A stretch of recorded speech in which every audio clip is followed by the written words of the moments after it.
Welcome back on your Thursday. Let's dive right into the deep end. Memorial Day weekend almost here. The travel rush already ramping up on the roads, at ferry terminals, and at airports. Now, Airbnb announced measures aimed at reducing the risk of disruptive parties, not just this weekend, but other summer holiday weekends as well, like 4th of July.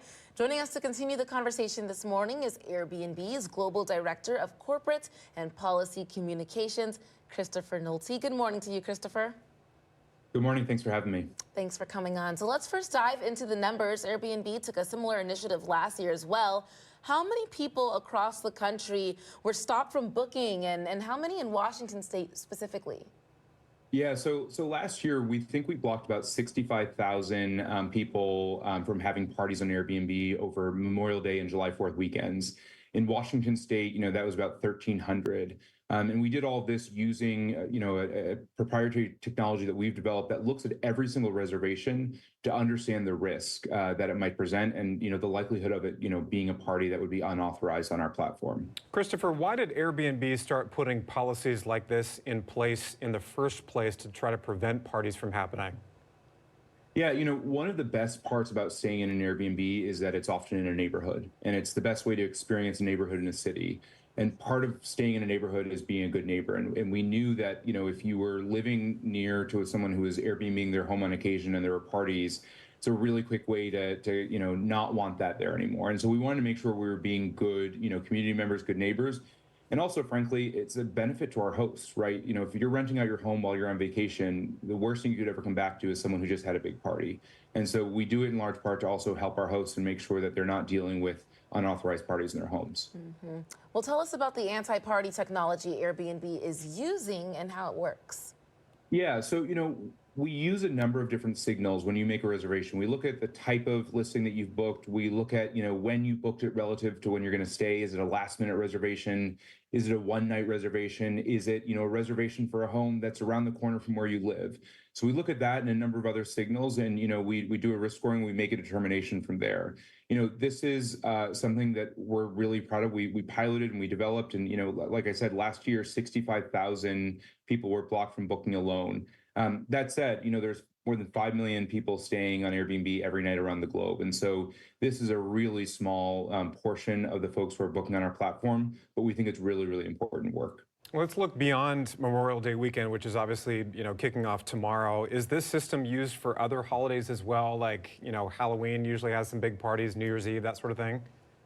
Yeah, so with every holiday and every, throughout the year, we're using this technology. We train it, to look specifically at these big holiday weekends. Since we rolled this out in 2020, we've had a 50% reduction in the number of unauthorized parties that have been reported to us by hosts. And so we're really, really, proud of the results, but we continue to tweak it to make sure that it is, doing everything possible, to prevent these unauthorized parties from happening. What other resources are there to support hosts and guests to promote responsible travel and hosting? Yeah, so a number of years ago, we rolled out a neighborhood, hotline. So if you're living near someone who's hosting an unauthorized party in Airbnb, you can give us a call. We offer a 24-hour safety line. We also offer every host in the United States, free noise detector, which basically, tells you, geez, are there more decibels of noise in your home right now than there should be?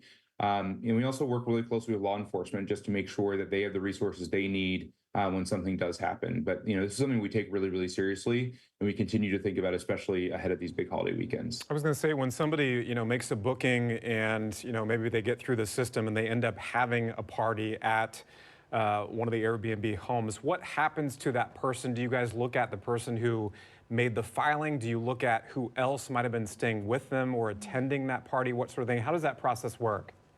Yeah, and I think it's important to be clear. There are lots of Airbnbs that make sense to have a party, to have a gathering. It's really, is this an unauthorized, party? Is this a home that should, be sleeping 4 or 5 guests and there's 100 people there? But, ultimately, it does come down to the booking guest. It's the person who made the reservation themselves. And, this is standard practice across the entire hospitality industry. But, that's the person that the host is communicating with. That's the person who's made the payment. And ultimately the person who has the responsibility, for the booking. What we always tell people is what's most important is that you're, honest with your host.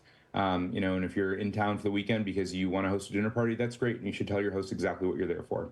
Always give them the heads up and be honest. Yeah. Thank you so much for that information. Thank you so much and have a great Memorial Day. Yeah, you too. Thanks very much. The one thing I think about, and I'm a pretty frequent user of Airbnb and VRBO, that sort of thing, rather than staying in hotels, is I always try to think about, you're staying in somebody's home. And imagine if you were in that position and you have like a party at that person's house, you don't clean it up, that sort of thing, how angry you would be if you as the homeowner would show up and look at everything that's left behind.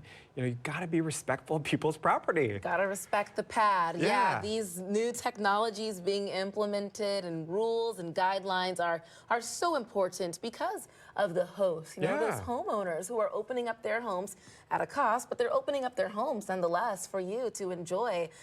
So I hosted a bachelorette party a couple months ago at an Airbnb.